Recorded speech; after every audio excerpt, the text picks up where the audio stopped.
Chapter 47. We drive home like dead bodies in a coffin. Nobody is talking or moving. The car feels too small, coffin size.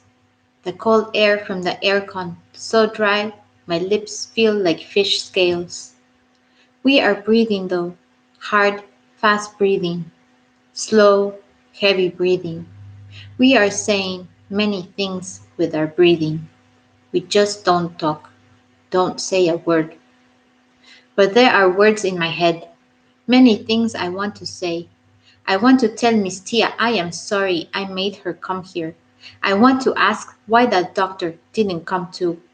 Why didn't he come and get a beating like his wife?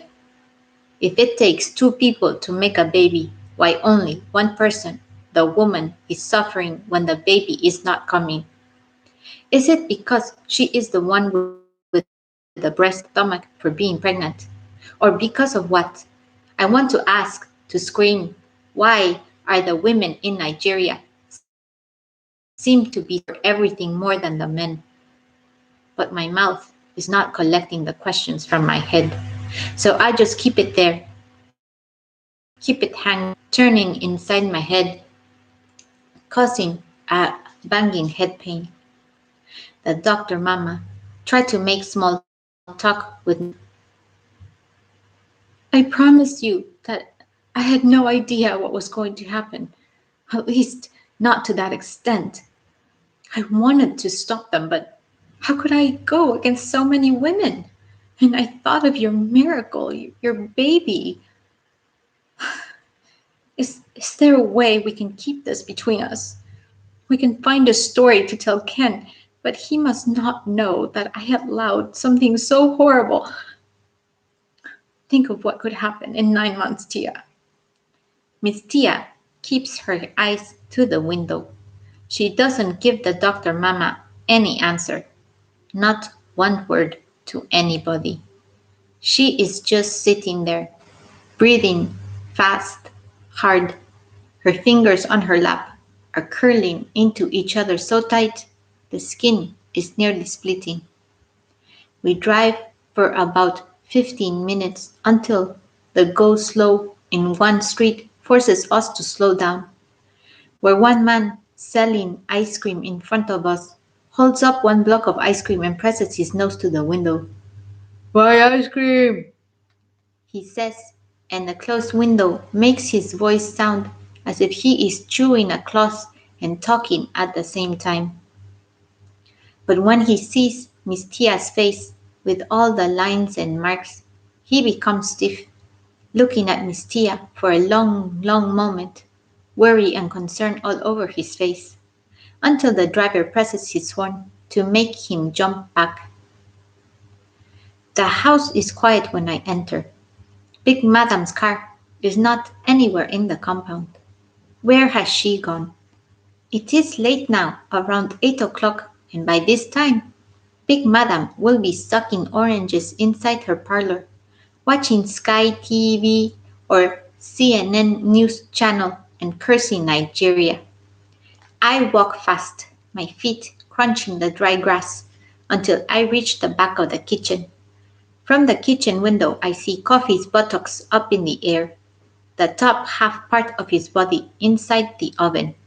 I knock on the window and he brings his head out from the oven, makes a beckon. I enter, greet him good evening. The whole place is smelling of sweet cakes. It turns my stomach, making me want to crawl somewhere and vomit the nothing in my stomach. Where have you been? He asks, wiping his hand on the apron around his body.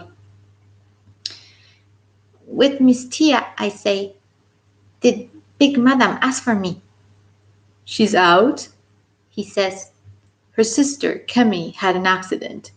She had to go to the hospital from the shop. Not sure she'll be back anytime soon. Big Daddy is watching the news in the living room. Completely useless, that man.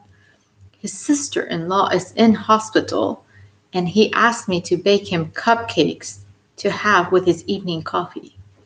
He rubs he rubs his hands together. Oh, but I must show you the latest pictures of my project in Kumasi. The roofing is almost complete, and I had to ship the floor tiles from Chalet. Why the long face? What happened? Did the school reject you? Did you hear from them? I didn't hear from them, I say. Any work for me to do this night? I am so tired, but I want to wash and clean and scrub until I scrub away this afternoon out of my mind. Bleach it all away too. Make my mind white, blank. Well, there are some clothes that need ironing upstairs, but you don't look well. Go and lie down. If anybody asks, I will find something to say. Thank you, I say. I turn around. Aduni, coffee calls. I stop. Look him. Are you hungry? He asks. I can give you some cupcakes. You like cupcakes, don't you? No, thank you, I say. Good night. He gives me a long look, sighs. It will all make sense one day, he says. One day, things will get better. I know, I say with a tiny, tired voice. Tomorrow will be better than today. Abu is looking for you, Coffee say. Shall I send him to your room? Not this night, I say. I want to hear what Abu wants to say about Rebecca, but I don't want to hear it tonight. This night, I just want to crawl inside my bed, close my eyes, and not think about anything or anybody.